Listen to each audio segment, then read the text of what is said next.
సూర్యాపేట మున్సిపాలిటీలో మాజీ మంత్రి జగదీష్ రెడ్డి మున్సిపల్ ఎన్నికల ప్రచారం నిర్వహిస్తున్నారు.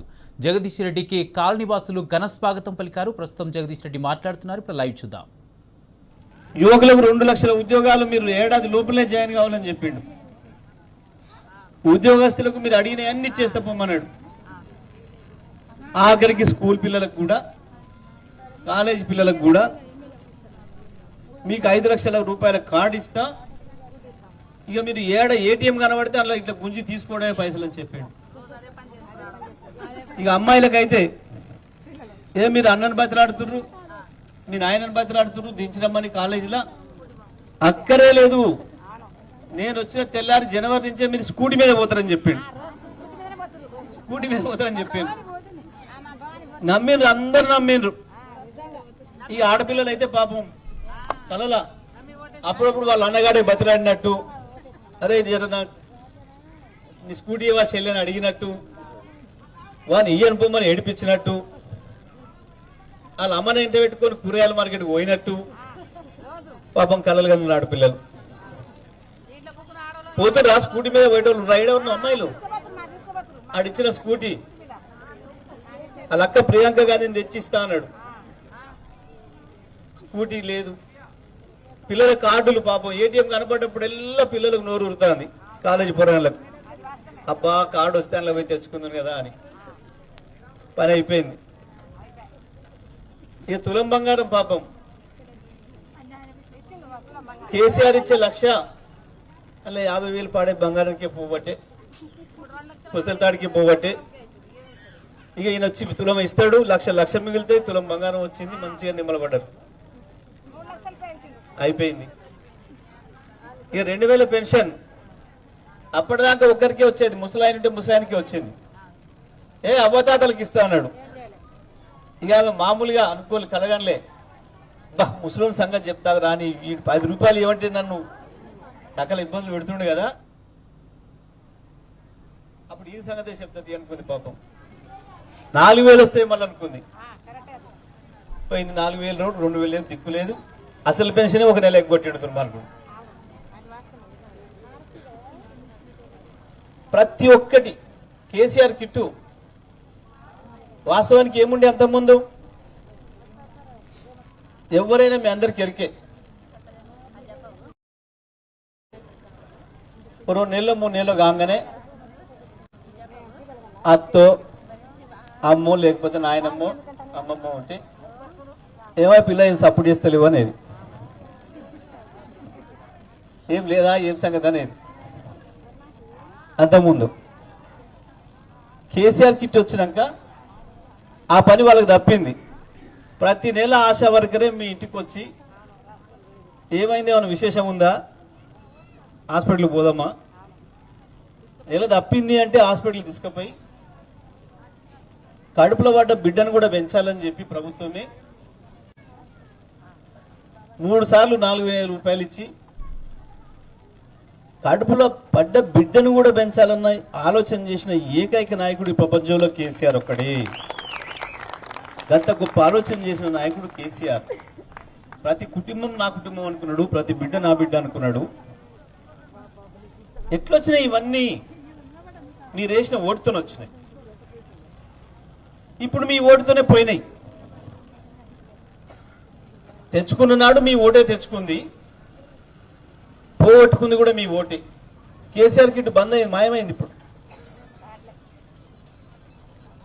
రైతు బంధు 4 సార్లే కొట్టిండు. ఇప్పటికి అందరి నోట్ల మన్ను కొట్టిండు. బ్రహ్మాండంగా పంచగా దొబ్బుతున్నారు ముఖ్యమంత్రి, మంత్రులు, ఎమ్మెల్యేలు. చూస్తున్నారు మీరు, పంచాయతీలు పేపర్లలో చూస్తున్నారు. ఒక్కొక్క మంత్రి నా శాఖలో వాడు తింటున్నాడు, మా శాఖలో ముఖ్యమంత్రి తింటున్నాడు, మాకు తెలియకుంటే ముఖ్యమంత్రి సంతకం పెట్టిండు, జీవో నాకు తెలియకుంటే ఎట్టిస్తాడు, అన్ని వింటున్నారు మీరు. ప్రజల గురించి ఆలోచించడం మర్చిపోయినరు. ప్రజల గురించి ఆలోచించే లక్షణం ఈ గవర్నమెంట్కు లేదు, కాంగ్రెస్ పార్టీ గవర్నమెంట్కు లేదు. కేవలం వాళ్ళు తినేదే తప్ప ప్రజల్ని పట్టించుకోవాలి, వాళ్ళకు ఓటేస్తే గెలిచినామన్న భావన సోయి లేదు. అంత దరిద్రపు గవర్నమెంట్ వచ్చింది ఇవాళ. అక్కడ ఆ గవర్నమెంట్ ఉంది. ఇక ముఖ్యమంత్రి మాటలు మీరు వింటున్నారు. భవిష్యత్తులో వింటే మీకు కూడా చాలా రోత పుడుతుంది. ఒక ముఖ్యమంత్రి అంటోడు ఆ స్థాయిలో మాట్లాడకూడదు. ఏం మాట్లాడుతాడు కేసీఆర్ గురించి? అరే తురే వాడు వీడు అని మాట్లాడుతున్నాడు. ఇట్లా మాట్లాడొచ్చా ఒక ముఖ్యమంత్రి? తెలంగాణ తెచ్చిన ఆయన తెలంగాణ తేబట్టే ఈ పనికిమాలలోనికి ఎన్నో రోడ్ల మీద తిరిగే బేవర్సు ఈడాడ దందాలు చేసి వాణ్ణి ముంచి వీని ముంచి ఇన్ని పైసలు సంపాదిస్తే ఆ రాహుల్ గాంధీ అంటే ఓ చేతగాడితోని ఇది పైసలు పెట్టి అది కొనుక్కొచ్చుకొని పిసిసి కొనుక్కొచ్చుకొని ఇప్పుడు ఇన్ని పైసలు కట్టి ముఖ్యమంత్రి పదవి సంపాదించుకొని ఆ కనకపు సింహాసనం మీద శునకాన్ని కూసబెట్టిరు అంటారు. అంటే బంగారు సింహాసనం మీద కుక్క పోయి కూసుంది అని. ఆ కుక్క అరుపులకు ఇవాళ ముఖ్యమంత్రి అరుపులకు తేడా లేదు. అది కూడా పిచ్చి కుక్కలాగా, నిన్న మొన్న పిచ్చి కుక్కలాగా అరుస్తున్నాడు. అట్లా తిట్టొచ్చా ఒక మాజీ ముఖ్యమంత్రిని? ఏమన్నాడు కేసీఆర్? ఒక్కనాడన్నా రేవంత్ రెడ్డి అంటోని పేరు కేసీఆర్ నోటి నుంచి రాంగ విన్నారు ఎవరిని? ఇక్కడ ఒక్కనాడంటే ఒక్కనాడు ఆయన పేరే సార్ తీయలే. నిజమే, మేమున్నాం, తిట్టొచ్చు. ఆయన కంటే ఎక్కువ వస్తాయి మాకు మాటలు. వాడు వీడనడు లెక్క నాకు లెక్క కాదు కదా.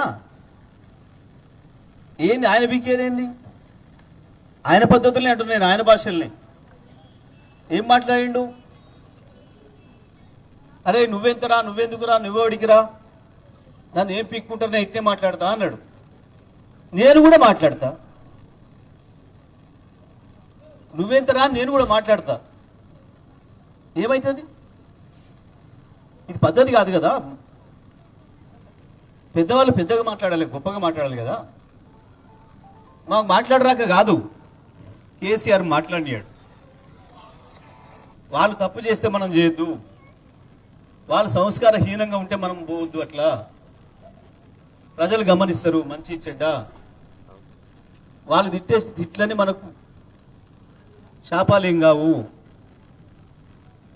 మనకు ఆశీర్వాదమే. వాళ్ళ తిట్లను ప్రజలే అసహించుకుంటారు, ప్రజలే రేపు బొంద పెడతారు.